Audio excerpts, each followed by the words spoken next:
ઓમ શ્રી ગણેશાય નમઃ. જય શ્રી કૃષ્ણ મિત્રો. ગરુડ પુરાણ મુજબ દરેક જીવનો પુનર્જન્મ થાય છે, પરંતુ મૃત્યુ પછી વ્યક્તિને કેવો જન્મ મળે છે તે સંપૂર્ણપણે તેના કાર્યો પર આધાર રાખે છે. એટલે કે જેવા કર્મો તેવા જન્મ. આ એક અટલ સત્ય છે જેને કોઈ બદલી શકતું નથી. આ જ કારણ છે કે દરેકના મનમાં એક ઊંડી જિજ્ઞાસા જાગે છે.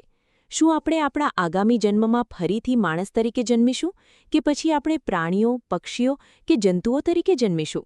અને જો આપણે માણસ તરીકે જન્મીશું તો શું આપણે સ્ત્રી તરીકે કે પુરુષ તરીકે જન્મીશું? આ બધામાં સૌથી મોટો પ્રશ્ન એ છે, છેવટે કયા પાપો નક્કી કરે છે કે વ્યક્તિને કેવા પ્રકારનો જન્મ મળે છે? પરંતુ એક પ્રશ્ન વારંવાર મનને સતાવે છે. જો સારા અને ખરાબ કાર્યો ખરેખર ફળ આપે છે, તો પછી સત્ય અને ન્યાયના માર્ગ પર ચાલનારાઓ તેમના જીવનમાં વારંવાર દુઃખ અને કષ્ટનો સામનો કેમ કરે છે? અને જેઓ તેમના જીવન દરમિયાન પાપ અને કપટ કરે છે, તેઓને સુખ, સંપત્તિ અને આરામમાં વારંવાર કેમ જોવા મળે છે? તેઓ કેમ દુઃખી નથી થતા? શું જેવું વાવો છો તેવું લણશો આ નિયમ ખરેખર કામ કરે છે, અથવા તેની પાછળ કોઈ ઊંડું રહસ્ય છુપાયેલું છે? તો મિત્રો, હું તમને નમ્ર વિનંતી કરું છું કે તમે આ દૈવી યાત્રાને અંત સુધી જુઓ, કારણ કે તમે જે ગહન રહસ્યો શીખવાના છો તેને અધવચ્ચે છોડી દેવું એ પોતાને અજ્ઞાનના અંધકારમાં ધકેલી દેવા જેવું હશે. ચાલો આ અદ્ભુત યાત્રા શરૂ કરીએ. વિડીયોમાં આપેલી માહિતી ખૂબ જ રહસ્યમય છે, તો વિડીયોના અંત સુધી જોડાયેલા રહો. તમે એક નાની વાત કરી શકો છો. વિડીયોને લાઇક કરવાનું અને ચેનલને સબસ્ક્રાઇબ કરવાનું ભૂલશો નહીં. હિન્દુ ધર્મનો સૌથી મહત્વપૂર્ણ ગ્રંથ ગરુડ પુરાણ એક ગહન સત્યનું વર્ણન કરે છે. માનવીએ આ પૃથ્વી પર કરેલા દરેક કાર્યનું પરિણામ ભોગવવું જ પડે છે.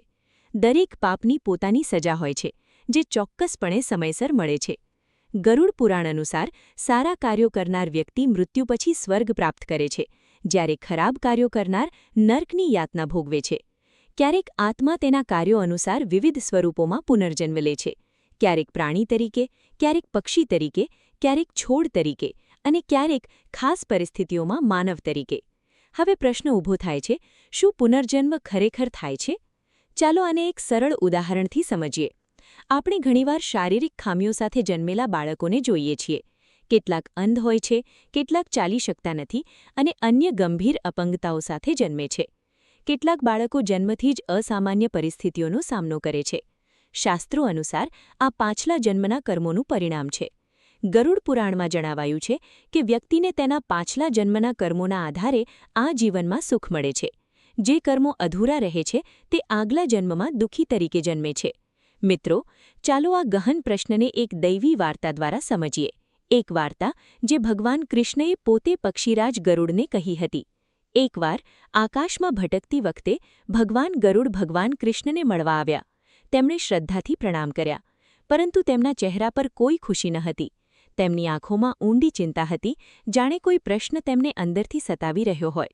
ભગવાને હસીને કહ્યું, હે ગરુડ, કૃપા કરીને ખચકાઓ વિના તમારા શંકાઓ વ્યક્ત કરો. તો ચાલો આ દૈવી સંવાદ દ્વારા શીખીએ કે આપણા કર્મો આપણા આગામી જીવનને કેવી રીતે નક્કી કરે છે. ગરુડે પૂછ્યું, હે ભગવાન, શું વ્યક્તિનું આગામી જીવન તેના કર્મો પર આધાર રાખે છે?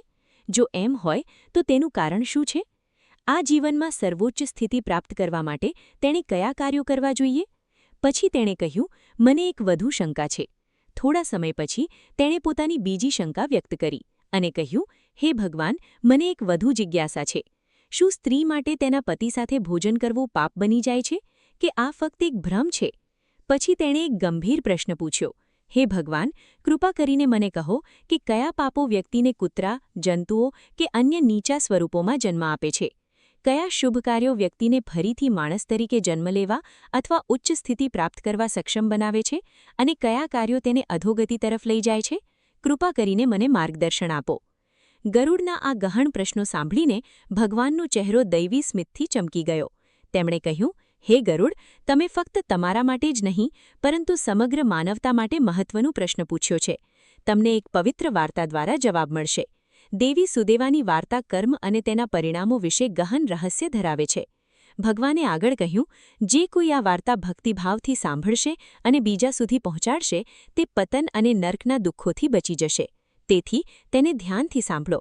આ સાંભળીને ગરુડદેવ પ્રસન્ન થયા અને કહ્યું, હે ભગવાન, હું આ વાર્તા પૂર્ણ ભક્તિભાવથી સાંભળવા તૈયાર છું.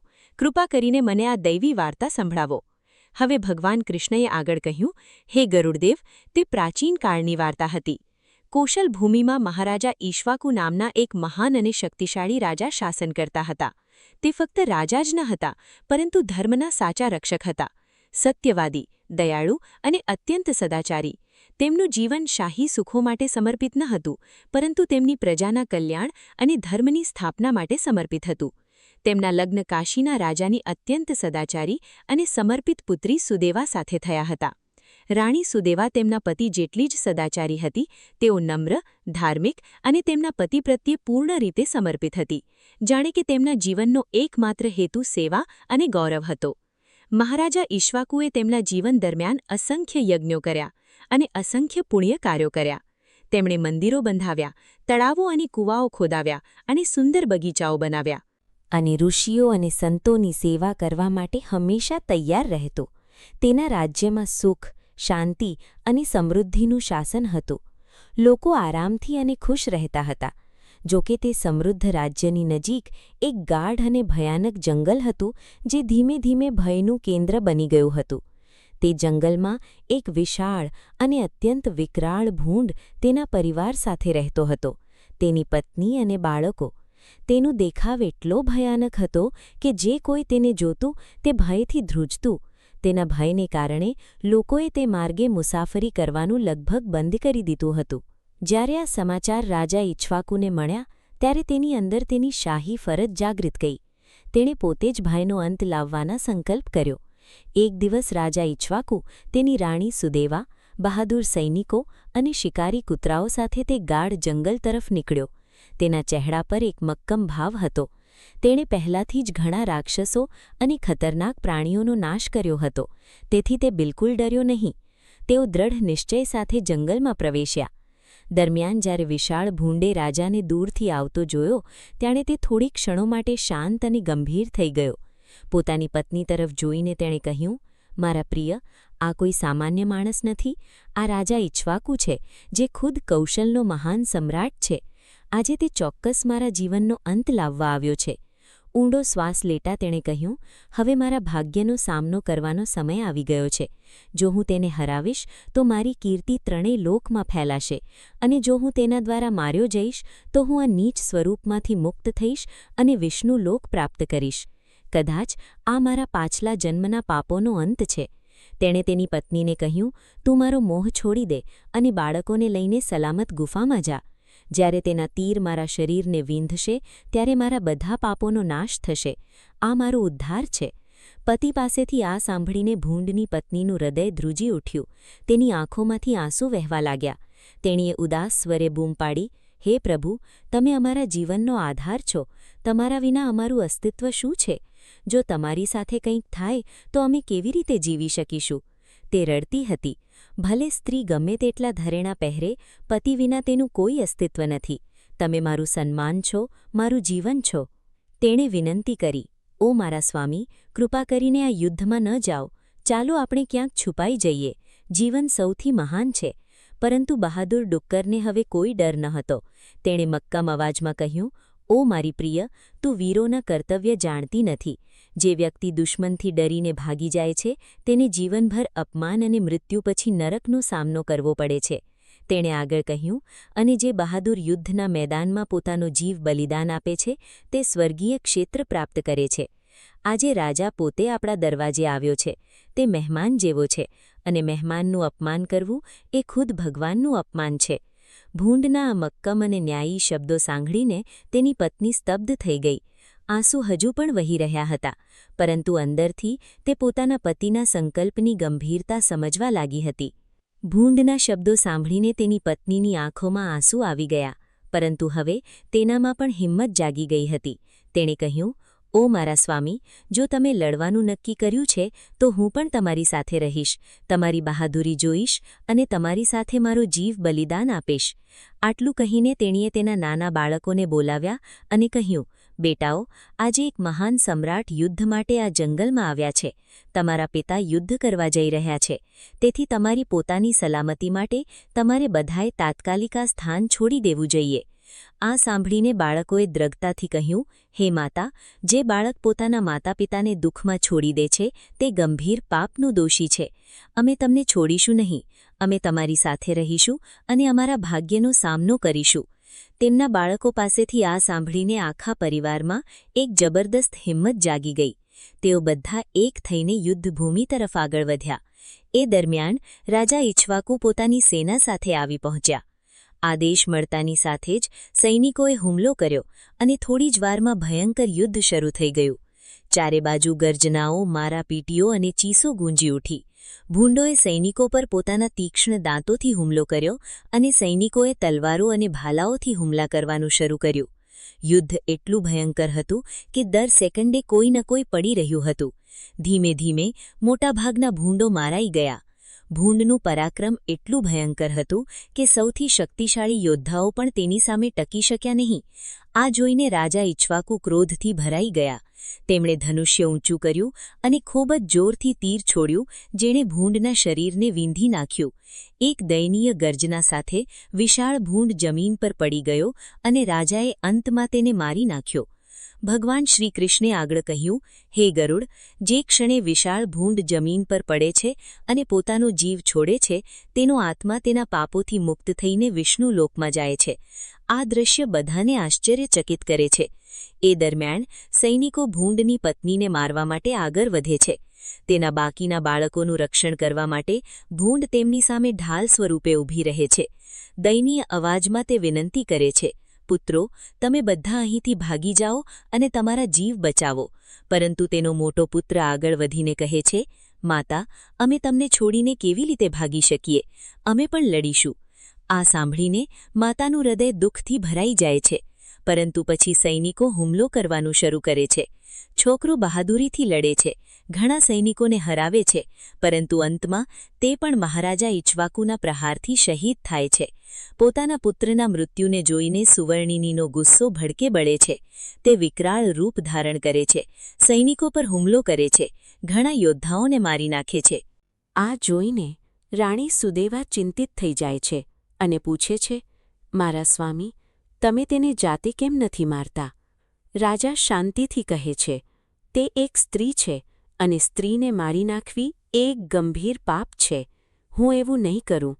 એટલામાં જ સેનાનો એક બળવાન યોદ્ધો આગળ વધે છે અને ભૂંડની પત્ની પર પોતાના ભાલાથી પ્રહાર કરે છે. તે બેભાન થઈને જમીન પર પડી જાય છે.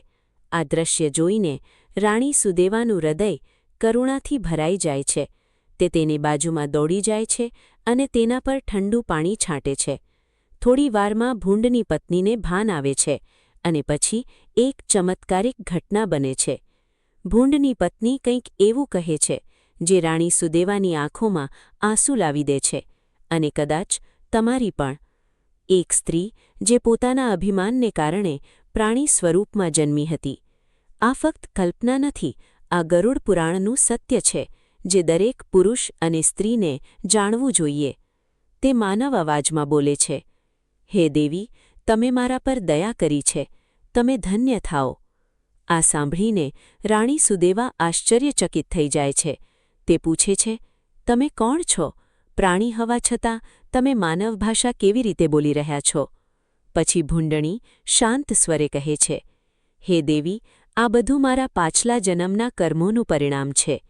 હવે હું તમને મારી વાર્તા કહીશ. તે આગળ કહે છે, કલિંગ દેશમાં શ્રીપુર નામનું એક નગર હતું. ત્યાં વસુધના નામનો એક પુરુષ રહેતો હતો અને હું તેની પુત્રી સુકન્યા હતી. હું અત્યંત સુંદર હતી અને તે સુંદરતાના અભિમાને મારા જીવનને વિનાશ તરફ ધકેલી દીધું. આટલું કહીને તે એક ક્ષણ માટે ચૂપ થઈ ગઈ, જાણે તેના ભૂતકાળના પાપોને યાદ કરતી હોય, જેના પરિણામો તે હવે ભોગવી રહી હતી. દુઃખથી ભરેલા શાંત સોનેરી અવાજમાં તેણીએ તેની વાર્તા ચાલુ રાખી. હે રાણી, મારા પિતાએ મારા લગ્ન એવા માણસ સાથે કરાવવાનું નક્કી કર્યું જે લગ્ન પછી તેમના ઘરે રહેશે, કારણ કે તે મને તેમનાથી અલગ કરવા માંગતો નહોતો. થોડા સમય પછી શિવશર્મા નામનો એક વિદ્વાન અને તેજસ્વી બ્રાહ્મણ અમારા ઘરે આવ્યો.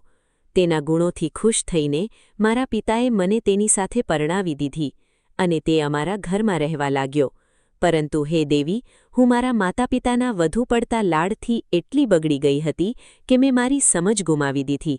મેં ક્યારેય મારા પતિનો આદર નહીં કર્યો, ન તો તેની સેવા કરી, ન તો તેને તેનો હક આપ્યો. હું તેને ધિક્કારતી, નામથી બોલાવતી, તેની સામે ખાતી અને ઘણીવાર તેની પાસે મારું કામ કરાવતી. એટલું જ નહીં, મેં ક્યારેય મારી વૈવાહિક ફરજો પણ પૂરી નહીં કરી. મારા પતિ અત્યંત સહનશીલ હતા. તેમણે બધું સહન કર્યું. પરંતુ એક દિવસ ખૂબ જ દુઃખી થઈને તેમણે મને છોડી દીધો.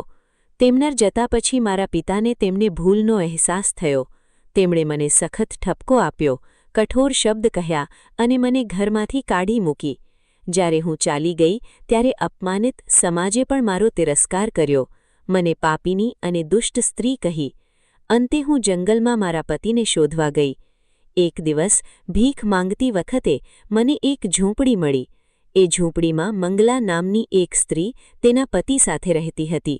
જ્યારે તેણીએ મને જોઈ ત્યારે તેને મારા પર દયા આવી અને મને અંદર બોલાવી. અને પછી મને ખબર પડી કે તેનો પતિ બીજું કોઈ નહીં બલકે મારા પોતાના પતિ શિવ શર્મા હતા. મારા પતિએ મને ઓળખી લીધો, પણ તે ગુસ્સે ન થયો. તેણે પોતાની પત્નીને કહ્યું, આ મારી પહેલી પત્ની છે, સુકન્યા, તેનો આદર કરો. મંગલા પણ મારી સાથે પ્રેમ અને આદરથી વર્તતી હતી. તેનું વર્તન જોઈને મારું હૃદય પશ્ચાતાપથી ભરાઈ ગયું. હું વિચારવા લાગી, એક બાજુ તે છે જે તેના પતિની સેવા કરે છે અને બીજી બાજુ હું હતી જે મારા પોતાના પતિનું અપમાન કરતી હતી. આ પશ્ચાતાપ અને શરમમાં મારું હૃદય તૂટી ગયું અને હું તરત જ મૃત્યુ પામી. મારા મૃત્યુ પછી યમરાજના દૂતો મને બાંધીને યમલોક લઈ ગયા. ત્યાં મારા પાપોની ગણતરી કરવામાં આવી અને યમરાજે કઠોર સ્વરે કહ્યું, આ સ્ત્રીએ તેના પતિનું અપમાન કર્યું. તેણીએ તેના ધર્મનો અનાદર કર્યો. તેને સખત સજા થવી જોઈએ. આ પછી મને નરકમાં ભયંકર ત્રાસ આપવામાં આવ્યો. આગમાં સળગવું અને ગરમ લોખંડ સહન કરવું દરેક ક્ષણ અસહ્ય હતું. વર્ષો સુધી મેં મારા કાર્યોના, કર્મોના પરિણામો ભોગવ્યા અને અંતે જ્યારે મારા પાપ થોડા ઓછા થયા ત્યારે મારો પુનર્જન્મ થયો. પરંતુ આ વખતે ભૂંડના ગર્ભમાં. આ વાત કહેતી વખતે ભૂંડણીની આંખોમાંથી આંસુ વહેવા લાગ્યા અને તેના દરેક શબ્દમાં ઊંડો પશ્ચાતાપ સ્પષ્ટ દેખાઈ રહ્યો હતો. હાથ જોડીને ભૂંડણીએ દયાળુ સ્વરે કહ્યું, હે રાણી, મેં મારા પાછલા જન્મના બધા પાપોનું પરિણામ ભોગવી લીધું છે. હવે કૃપા કરીને મારા પર દયા કરો. તમારામાં અપાર પુણ્ય છે. જો તમે મને તેમાંથી થોડું પુણ્ય આપો તો હું આ જીવનમાંથી મુક્ત થઈ શકું છું. તેની વિનંતી સાંભળીને રાણી સુદેવાનું હૃદય કરુણાથી ભરાઈ ગયું. તે રાજા ઇક્ષ્વાકુ પાસે ગઈ અને કહ્યું, મારા સ્વામી, તે ખૂબ પીડામાં છે અને તેના પાપોનું પરિણામ ભોગવી રહી છે. હવે તે મને મુક્તિ માટે વિનંતી કરી રહી છે. મારે શું કરવું જોઈએ? રાજાએ શાંત સ્વરે કહ્યું, હે પ્રિય, તેના પાપોનું પ્રાયશ્ચિત થઈ ગયું છે. હવે તમારે તેને બચાવવા માટે તમારા ગુણનો ઉપયોગ કરવો જોઈએ. આ સાચો ધર્મ છે. રાજાની પરવાનગી મળતાં જ રાણી સુદેવાએ સુવર્ણી પાસે જઈને કરુણાપૂર્વક કહ્યું, હું તને મારા 1 વર્ષ દરમિયાનના સંચિત પુણ્યનું ફળ અર્પણ કરું છું. તું મુક્તિ પ્રાપ્ત કર. આ શબ્દો તેના મુખમાંથી નીકળતા જ એક ચમત્કારિક ચમત્કાર થયો. સુવર્ણીનો આત્મા તેના શરીરમાંથી નીકળી ગયો અને તરત જ તેની અંદરથી એક દિવ્ય તેજસ્વી સ્ત્રી બહાર આવી. તેનું સ્વરૂપ તેજસ્વી હતું, જાણે વર્ષોના દુઃખ પછી તેને સાચી શાંતિ મળી હોય. તેણીએ કૃતજ્ઞતાપૂર્વક રાજા અને રાણીને પ્રણામ કર્યા અને એક જ ક્ષણમાં તે આકાશમાં ઉડી વિષ્ણુની દુનિયામાં અદૃશ્ય થઈ ગઈ. પછી ભગવાન કૃષ્ણે કહ્યું, હે ગરુડ, હવે તમે સમજી ગયા હશો કે વ્યક્તિએ પોતાના કર્મોનું પરિણામ ભોગવવું જ પડે છે. કોઈ પણ પોતાના કર્મોથી બચી શકતું નથી. ગરુડે શ્રદ્ધાથી માથું નમાવ્યું અને કહ્યું, હે ભગવાન, આ વાર્તામાંથી મેં ઘણું બધું સમજી લીધું છે, પણ મને હજુ પણ એક શંકા છે. કયા પાપો કયા પ્રકારના જન્મ તરફ દોરી જાય છે? પછી ભગવાન કૃષ્ણે ગંભીર છતાં મધુર અવાજમાં કહ્યું, હે ગરુડ, આ જગત આપણા કર્મોનું પ્રતિબિંબ છે. અહીં કરવામાં આવતી કોઈ પણ ક્રિયા વ્યર્થ જતી નથી. દરેક ક્રિયા, સૂક્ષ્મ હોય કે સ્થૂળ, તેનું ફળ ભોગવે છે. શાસ્ત્રોમાં એમ પણ કહેવામાં આવ્યું છે કે જ્યારે કોઈ જીવ તેની માતાના ગર્ભમાં હોય છે ત્યારે તે તેના ભૂતકાળના જન્મોને યાદ કરે છે, તે તેના પાપોને યાદ કરે છે, પછતાવો કરે છે અને ભગવાનને પ્રાર્થના કરે છે કે આ વખતે તે સારા કાર્યો કરે અને ન્યાયના માર્ગ પર ચાલે. પરંતુ જન્મ લેતાની સાથે જ તે સ્મૃતિ અદૃશ્ય થઈ જાય છે અને તે ફરીથી સાંસારિક સુખો અને ભોગવિલાસમાં ફસાઈ જાય છે. માયાના પ્રભાવ હેઠળ માણસ સાંસારિક સુખો, લોભ અને અહંકારમાં ફસાઈ જાય છે, પોતાનો સાચો હેતુ ભૂલી જાય છે. અજ્ઞાનને કારણે તે વારંવાર એ જ ભૂલો કરે છે અને અંતે તેના કર્મો તેનો આગલો જન્મ નક્કી કરે છે. હે ગરુડદેવ, હવે હું તમને વિગતવાર સમજાવીશ કે કયા કર્મો વ્યક્તિને કયો જન્મ આપે છે તે નક્કી કરે છે. હે ગરુડદેવ, ધ્યાનથી સાંભળો. ભગવાને આગળ કહ્યું, જે બાળક પોતાના માતાપિતાનો અનાદર કરે છે અને તેમને દુઃખ આપે છે તે તેના આગલા જન્મમાં કાચબા તરીકે જન્મે છે, જ્યાં તેને લાંબુ, ધીમું અને બોજારું જીવન જીવવું પડે છે, જાણે કે તે પોતાના કર્મનું બોજ વહન કરી રહ્યો હોય. જે વ્યક્તિ સાચા મિત્રનો વિશ્વાસ તોડે છે અને તેનું અપમાન કરે છે તે ગધેડા તરીકે જન્મે છે, જ્યાં અપમાન, પરિશ્રમ અને ઉપેક્ષા તેમનું ભાગ્ય બની જાય છે. જે લોકો કઠોર શબ્દો બોલે છે, બીજાની નિંદા કરે છે અને પોતાના શબ્દોથી પોતાનાઓના હૃદયને દુઃખ પહોંચાડે છે, તેઓ જંતુઓના ગર્ભમાં પડે છે, જ્યાં ન તો આદર હોય છે કે ન તો સ્વતંત્રતા, ફક્ત શુદ્રતા અને સંઘર્ષ હોય છે. તેમણે કહ્યું, જે વ્યક્તિ છેતરપિંડી દ્વારા સંપત્તિ મેળવે છે, બીજાના હકો છીનવે છે અથવા પૈસા ઉછીના લે છે અને તેને પરત કરતો નથી, તે નીચલા ગર્ભમાં જન્મે છે અને વંચિતતા, અપમાન અને પરાધીનતાનું જીવન સહન કરે છે. જે વ્યક્તિ ધર્મની મજાક ઉડાવે છે, ભગવાનમાં શ્રદ્ધા નથી રાખતો અને શાસ્ત્રોનો અનાદર કરે છે, તે કૂતરા તરીકે જન્મે છે, જ્યાં તેને બીજાના ટુકડા પર જીવવું પડે છે અને તેનો અહંકાર ધીરે ધીરે તૂટી જાય છે. ભગવાને આગળ કહ્યું, ચોર પોપટ તરીકે જન્મે છે. જે વ્યક્તિ બીજા પુરુષની પત્ની સાથે સંબંધ રાખે છે તે કૂતરા તરીકે જન્મે છે. તે પહેલાં નરકની કઠોર યાતનાઓ સહન કરે છે અને પછી જીવનના ઘણા સ્વરૂપો, વરુ, કૂતરો અને ગીધમાં ભટકે છે. ત્યાર પછી ખૂબ જ મુશ્કેલીથી તે ફરીથી માનવ તરીકે જન્મે છે. તેવી જ રીતે જે સ્ત્રી તેના પતિનો અનાદર કરે છે અને તેના ધર્મથી દૂર જાય છે, તેને જીવનના ઘણા નીચલા સ્વરૂપોમાં જન્મીને તેના કર્મોના પરિણામો ભોગવવા પડે છે. ભગવાનના શબ્દો વધુ ગંભીર બન્યા. જે વ્યક્તિ બીજાઓને છેતરે છે, પોતાની ચતુરાઈનો ઉપયોગ કરીને તેમને છેતરે છે, તે પહેલાં નરકમાં પીડાય છે અને પછી ઘુવડ તરીકે પુનર્જન્મ પામે છે, જ્યાં અંધકાર અને એકાંત તેનું જીવન બની જાય છે. એવું માનવામાં આવે છે કે દેવી સરસ્વતી આપણા ગળામાં રહે છે, તેથી જે લોકો અપશબ્દો, કઠોર શબ્દો અને બીજાઓનું અપમાન કરે છે, તેઓ તેમના આગામી જન્મમાં બકરા તરીકે જન્મવાનું નક્કી કરે છે. જે વ્યક્તિ પોતાના મોટા ભાઈ અથવા શિક્ષકોનો અનાદર કરે છે, તે પક્ષી તરીકે જન્મે છે અને ભટકે છે. પછી ભગવાને કહ્યું, જે વ્યક્તિ જરૂરિયાત વિના હિંસા કરે છે, માત્ર સ્વાદ માટે માંસ ખાય છે અને નિર્દોષાણીઓના દુઃખને સમજી શકતો નથી, તેને તેના આગામી જન્મમાં સમાન મુશ્કેલીઓ સહન કરવી પડે છે. ક્યારેક તે પોતે પ્રાણી બની જાય છે, કતલના ભયનો સામનો કરે છે અને ક્યારેક તેને રોગ અને પીડાથી પીડિત શરીર મળે છે, કારણ કે તે બીજાઓ પર જે દુઃખ પહોંચાડે છે તે અનિવાર્ય રીતે કોઈના કોઈ સ્વરૂપમાં તેની પાસે પાછું આવે છે. અંતે ભગવાને એક ગહન સત્ય પ્રગટ કર્યું. હે ગરુડ, માનવ જન્મ અત્યંત દુર્લભ છે, તે સહેલાઈથી પ્રાપ્ત નથી થતો. અસંખ્ય પ્રજાતિઓમાં ભટક્યા પછી, અનેક જન્મોના પુણ્ય સંચય થયા પછી અને જ્યારે આત્માનું હૃદય થોડું શુદ્ધ થાય છે, ત્યારે તે માનવ શરીર પ્રાપ્ત કરે છે. જે વ્યક્તિ દયા બતાવે છે, સત્યનું પાલન કરે છે, પોતાના માતાપિતાનો આદર કરે છે, પોતાના ગુરુનું પાલન કરે છે અને ભગવાનમાં શ્રદ્ધા રાખે છે, તે ધીમે ધીમે ઉચ્ચ સ્તરો પર અઢે છે અને માનવ અથવા તો ઊંચા સ્તરમાં પુનર્જન્મ પામે છે. હવે મિત્રો, તમારા મનમાં કદાચ કોઈ વખત એક પ્રશ્ન ઉદ્ભવ્યો હશે કે જો કોઈ પાપીને તેના પાપો માટે નરકમાં સજા થઈ ચૂકી હોય, તો તેને તેના આગલા જન્મમાં શા માટે દુઃખ સહન કરવું પડે છે? એટલે કે જ્યારે કોઈ જીવ મૃત્યુ પામે છે, ત્યારે તેને તેના કર્મો અનુસાર નરકમાં મોકલવામાં આવે છે, જ્યાં તે 28થી વધુ પ્રકારના ભયંકર અને કઠોર ત્રાસો સહન કરે છે. તો પછી તેને તેના આગલા જન્મમાં શા માટે દુઃખ સહન કરવું પડે છે? તેને ફરીથી ગરીબી, રોગ, દુઃખ અથવા અપંગતા જેવા દુઃખ કેમ સહન કરવા પડે છે? શું ભગવાન એ જ ગુના માટે બેવડી સજા આપે છે? પણ ઊભા રહો મિત્રો, આ પૂર્ણ સત્ય નથી. આ પ્રશ્ન સરળ લાગે છે, પરંતુ તેનો જવાબ અત્યંત ગંભીર છે. એટલો ગંભીર કે તેને સમજ્યા પછી તમે કોઈના દુઃખને માત્ર દુર્ભાગ્ય તરીકે નિકારી નહીં શકો. ભગવાન વિષ્ણુએ પોતે પક્ષીરાજ ગરુડને આ રહસ્ય સમજાવતા કહ્યું, હે ગરુડ, નરક ફક્ત સજાનું સ્થાન છે, પરંતુ દરેક કર્મ ત્યાં પૂર્ણ રીતે સમાપ્ત નથી થતું. કેટલાક કર્મો એટલા ઊંડા હોય છે કે તેમનો પડછાયો નરકની બહાર પણ ફેલાય છે. પછી ભગવાને સમજાવ્યું કે નરક અને પુનર્જન્મ ન્યાયની બે અલગ અલગ પ્રણાલીઓ છે. નરક કર્મ માટે તાત્કાલિક સજા આપે છે. જો કે કર્મનો પ્રભાવ ઊંડો હોય તો બાકીનું પરિણામ પછીના જીવનમાં સહન કરવું પડે છે. આ રીતે વિચારો, જો કોઈ વ્યક્તિ પર ભારે દેણું હોય અને તે તેનો માત્ર એક ભાગ ચૂકવે તો શું આખું દેણું અદૃશ્ય થઈ જાય છે? ના, બાકીનું દેણું કોઈક સ્વરૂપમાં ચૂકવવું જ પડે છે. તેવી જ રીતે નરકમાં સહન કરાયેલી યાતનાઓ કર્મનો એક ભાગ ખતમ કરી નાખે છે. પરંતુ જો કર્મનો ભાર ભારે હોય તો બાકીનો ભાગ આગામી જીવનમાં દુઃખ, વંચિતતા, રોગ અથવા મુશ્કેલ પરિસ્થિતિઓના સ્વરૂપમાં પ્રગટ થાય છે. આ બેવડી સજા નથી, પરંતુ એ જ સજાનો બાકીનો હફતો છે.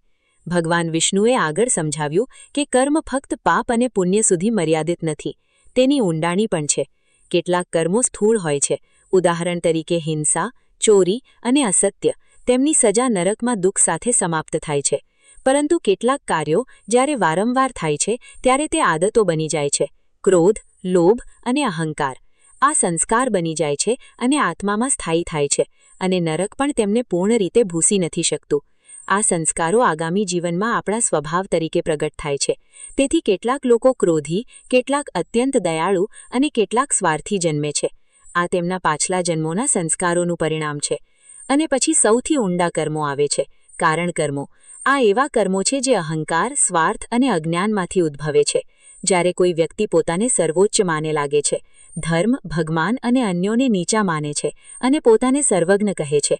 આવા કર્મો એટલા ઊંડા હોય છે કે ન તો નરક અને ન તો એક જીવન તેમને પૂર્ણ રીતે નાબૂદ કરી શકે છે. આના કારણે આત્માને ઘણા જન્મો માટે ભટકવું પડે છે. આને એક ઉદાહરણથી સમજો. એક રાજા હતો, શક્તિશાળી અને ધનવાન, છતાં અત્યાચારી. તેણે જીવનભર પોતાની પ્રજાને ત્રાસ આપ્યો. તેણે નિર્દોષોની સંપત્તિ ચોરી લીધી અને ક્યારેય પછતાવો ન કર્યો. તેના મૃત્યુ પછી તેને નરકમાં સખત સજા મળી. પરંતુ જ્યારે તેના હિસાબની સમીક્ષા કરવામાં આવી ત્યારે જાણવા મળ્યું કે તેની અંદરનો અહંકાર હજુ પણ રહ્યો. પછી તેને ફરીથી જન્મ લેવો પડ્યો.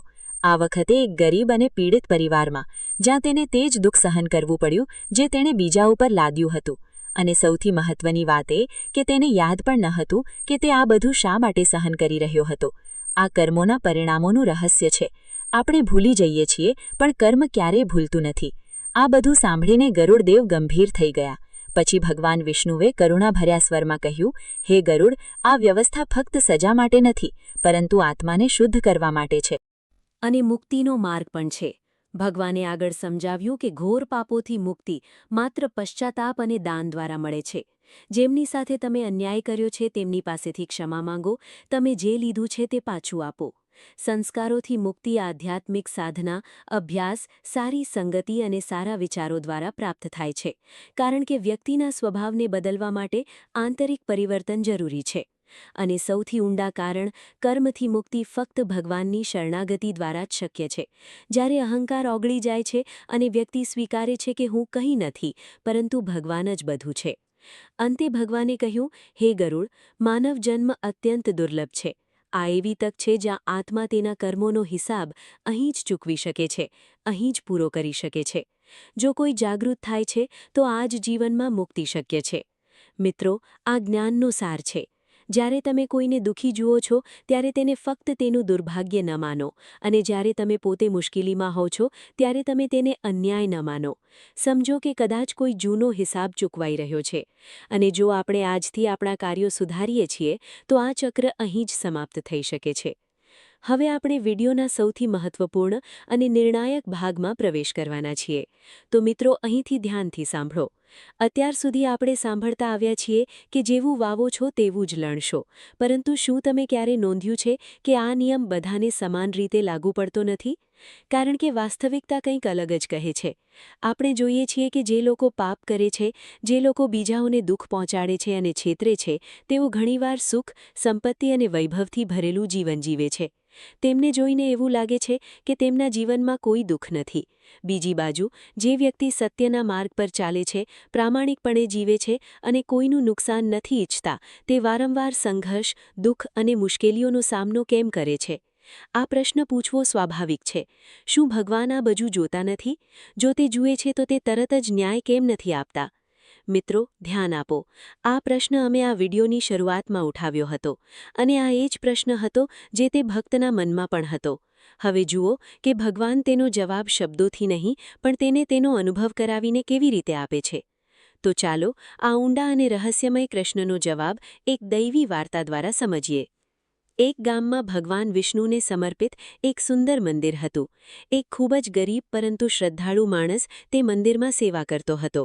દરરોજ તે મંદિર સાફ કરતો, સ્નાન કરતો, ધ્યાન કરતો, ભગવાનની પૂજા કરતો અને ભક્તો પાસેથી જે કંઈ દાન મળતું તેનાથી પરિવારનું ભરણપોષણ કરતો. તે સરળ દિલનો હતો. પરંતુ જીવનની મુશ્કેલીઓથી પરેશાન થઈને તે ઘણીવાર ભગવાનની મૂર્તિ સમક્ષ ઊભા રહીને ફરિયાદ કરતો. એક દિવસ દુઃખી થઈને તેણે ભગવાનને કહ્યું, હે ભગવાન, તમારું જીવન ખૂબ જ સરળ છે. તમે ફક્ત એક જગ્યાએ ઊભા રહો છો. લોકો તમને પ્રસાદ ચઢાવે છે, તમારી સ્તુતિ કરે છે અને તમને દરેક પ્રકારની ખુશી મળે છે. અને હું અહીં છું. હું આખો દિવસ સખત મહેનત કરું છું, છતાં મને દિવસના 2 ટંકના ભોજન માટે સંઘર્ષ કરવો પડે છે. જે લોકો પાપ કરે છે અને બીજાઓને દુઃખ પહોંચાડે છે તેઓ ખુશીથી જીવે છે. શું તમે આ બધું જોતા નથી? તેમના શબ્દો સાંભળીને ભગવાન વિષ્ણુ પ્રગટ થયા અને હસતા હસતા કહ્યું, હે ભક્ત, તમે જે જુઓ છો તે પૂર્ણ સત્ય નથી. દરેક જીવન દૂરથી સરળ લાગે છે, પરંતુ વાસ્તવિકતા જાણ્યા પછી જ તમે તેના બોજને સમજો છો. તમને મારું જીવન સરળ લાગે છે, પરંતુ તે તમે વિચારો છો તેટલું સરળ નથી. મારે આ બ્રહ્માંડનું સંતુલન જાળવવું છે. કોને શું ન્યાય આપવો અને ક્યારે કોને પુરસ્કાર આપવો, આ બધું વિચારીને કરવું પડે છે. ભગવાને આગળ કહ્યું, જેમ એક પિતા પોતાના બધા બાળકોની સંભાળ રાખે છે, પછી તે સારા હોય કે ખરાબ, મારે પણ બધા જીવોની સંભાળ રાખવી પડે છે. જે કોઈ પાપ કરે છે તેને ચોક્કસ તેના પરિણામો ભોગવવા પડશે, પરંતુ દરેક કાર્યના પરિણામો તરત જ નથી મળતા. આ માટે યોગ્ય સમય, પરિસ્થિતિ અને ન્યાયનું સંતુલન જરૂરી છે. આનાથી સંતુષ્ટ ન થયેલા ભક્તે કહ્યું, પ્રભુ, તમારું કાર્ય મને હજુ પણ સરળ લાગે છે. જો હું તમારી જગ્યાએ હોત તો હું પણ તે કરી શકતો હતો. તેમાં આટલું મુશ્કેલ શું છે? ભગવાને હસીને કહ્યું, હે પુત્ર, આ કાર્ય દેખાય છે તેટલું સરળ નથી. તેમાં અપાર ધીરજ અને સંતુલનની જરૂર છે. માણસ થોડી ખુશીથી ઘમંડી બની જાય છે અને થોડી પીડાથી તૂટી જાય છે. તે પરિણામોની રાહ જોઈ શકતો નથી. આટલું સાંભળવા છતાં પણ ભક્ત માન્યો નહીં. તેણે કહ્યું, જો એવું હોય તો કૃપા કરીને મને તમારું કાર્ય કરવા માટે એક દિવસ આપો, પછી હું સમજીશ. હું તમને કહીશ કે તે કેટલું મુશ્કેલ છે. ભગવાને તેને સમજાવવાનો પ્રયત્ન કર્યો, પણ તે સહેમત ન થયો. અંતે ભગવાને કહ્યું, ઠીક છે, હું તમને એક દિવસ માટે મારું સ્થાન આપીશ, પણ તમારે મારી કેટલીક શરતોનું પાલન કરવું પડશે. ભક્તે તરત જ સહેમતિ આપી અને કહ્યું, પ્રભુ, હું તમારી બધી શરતો સ્વીકારવા તૈયાર છું. પછી ભગવાને કહ્યું, સાંભળો, દરરોજ ઘણા લોકો મંદિરમાં આવશે, સારા અને ખરાબ બંને, કારણ કે દરેકનો ભગવાન પર અધિકાર છે. જેમ એક પિતા પોતાના બધા બાળકોને સારા અને ખરાબ સ્વીકારે છે, તેમ મરે પણ બધાને સ્વીકારવા પડશે. પણ યાદ રાખજો કે તારે કોઈના કર્મનું ફળ તરત આપવું નહીં. તમે ફક્ત જોશો અને ધીરજ રાખશો. આ જગ્યા હતી જ્યાં ભક્તની કસોટી શરૂ થવાની હતી. ભગવાને તેને કહ્યું, પુત્ર, જ્યારે તું મારી જગ્યાએ ઊભો રહીશ ત્યારે તારો સામનો બધા પ્રકારના લોકો, સારા અને ખરાબ સાથે થશે. કેટલાક તારી પ્રશંસા કરશે, જ્યારે અન્યો ફરિયાદ કરશે. તારે ફક્ત ધીરજપૂર્વક અવલોકન કરવાનું અને સાંભળવાનું રહેશે, પરંતુ તારે તારી તરફથી કંઈ કહેવાનું નહીં. ભક્તે તરત જ કહ્યું, પ્રભુ, હું તમારી બધી શરતો સ્વીકારું છું. બીજી જ ક્ષણે ભગવાને તેમના ભક્તને એક દિવસ માટે તેમના સ્થાને સ્થાપિત કર્યા અને પોતે મંદિરમાં સેવક તરીકે સેવા આપવા લાગ્યા. ભક્તની જગ્યાએ હવે ભક્ત ભગવાનની મૂર્તિ બનીને ઊભો રહ્યો, બધું જોઈ રહ્યો છે.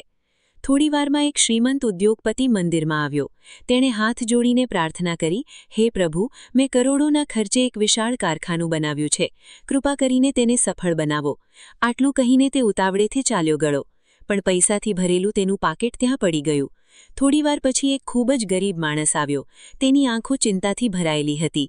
તેણે કહ્યું, હે પ્રભુ, હું ખૂબ જ ગરીબ છું. મારી માતા ઘરે બીમાર છે. મારી પાસે તેની સારવાર માટે પૈસા નથી. આજે મારા ખિસ્સામાં ફક્ત 10 રૂપિયા છે. આનાથી ઘર નહીં ચાલે કે દવા નહીં ખરીદાશે. કૃપા કરીને દયા કરો પ્રભુ. આટલું કહીને તે જતો હતો તેટલામાં તેની નજર પાકેટ પર પડી. તેણે તે ઉપાડ્યું. તેણે અંદર પૈસા જોયા અને ભાવુક થઈને કહ્યું, પ્રભુ, તમે મારો પોકાર સાંભળ્યો છે. તેણે ભગવાનનો આભાર માન્યો અને ચાલ્યો ગયો. મૂર્તિ પાસે ઊભેલો ભક્ત આ બધું જોઈ રહ્યો હતો. તેને ગરીબ માણસને રોકવાનું મન થયું, પણ તેને ભગવાને કહેલી શરત યાદ આવી, એટલે તેને ચૂપ રહેવું પડ્યું. એ જ સમયે એક સૈનિક મંદિરમાં આવ્યો. તે યુદ્ધમાં જવાનો હતો. તેણે પ્રાર્થના કરી, પ્રભુ, મારું રક્ષણ કરો, હું સુરક્ષિત પાછો આવી શકું. જ્યારે તે હજુ પ્રાર્થના કરી રહ્યો હતો, ત્યારે જ એ જ વેપારી પોલીસ સાથે આવ્યો અને ફરિયાદ કરવા લાગ્યો કે તેનું પાકીટ ચોરાઈ ગયું છે. શંકાના આધારે પોલીસે સૈનિકની ધરપકડ કરી. આનાથી ભક્તમાં ખળભળાટ મચી ગયો. તે જાણતો હતો કે સૈનિક નિર્દોષ છે, પરંતુ તેને ચૂપ રહેવાનો આદેશ હતો. તેણે એક ક્ષણ માટે પોતાને રોકી રાખ્યો, પરંતુ અંતે તે વધુ સહન ન કરી શક્યો અને બોલ્યો, તેણે ચોરી નથી કરી, એક ગરીબ માણસે પાકીટ લઈ લીધું છે.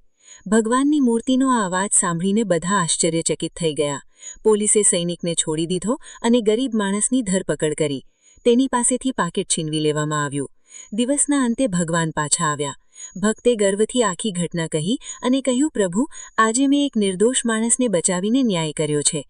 ભગવાન હસ્યા, પરંતુ તેનો અવાજ ગંભીર હતો. તેણે કહ્યું, દીકરા, તમે ન્યાય નહીં પણ અન્યાય કર્યો છે. જે ગરીબ માણસનું પાકીટ તમે છીનવી લીધું હતું, તે તેની બીમાર માતાની સારવાર અધર્મી રીતે કમાયેલા પૈસાથી કરવાનો હતો. તે પૈસાથી તે તેના પરિવારને બચાવી શક્યો હોત, અને તે વેપારીએ આ પૈસા અધર્મી રીતે કમાયા હતા, તો તેના થોડા પૈસા કોઈ ગરીબ માણસને મદદ કરવા માટે વપરાયા હોત, તો તેના પાપો થોડા ઓછા થયા હોત. તમે જે સૈનિકને બચાવ્યો હતો, તે યુદ્ધમાં જવાનો હતો, અને તેની એક નાની ભૂલથી હજારો નિર્દોષ લોકોના જીવ ગયા હોત. તમારા હસ્તક્ષેપથી મોટી આફત આવી. આ સાંભળીને ભક્ત સ્તબ્ધ રહી ગયો. તેનું ગૌરવ તૂટી ગયું. તેણે કહ્યું, પ્રભુ, હું ફક્ત મારી નજરની સામે જે હતું તેને જ જોઈ શકતો હતો, પરંતુ તેની પાછળ છુપાયેલું સત્ય હું જોઈ શકતો ન હતો. ભગવાને કહ્યું, તમારા અને મારા વચ્ચે આ જ તફાવત છે. હું ફક્ત વર્તમાન જ નથી જોતો, પરંતુ દરેક ક્રિયાનો ભૂતકાળ, વર્તમાન અને ભવિષ્ય પણ જોઉં છું. એટલે જ મારા નિર્ણયો ભલે મોડા હોય પણ પૂર્ણતઃ ન્યાયપૂર્ણ હોય છે. ભક્તે માથું નમાવ્યું અને કહ્યું, પ્રભુ, હવે હું સમજી ગયું છું.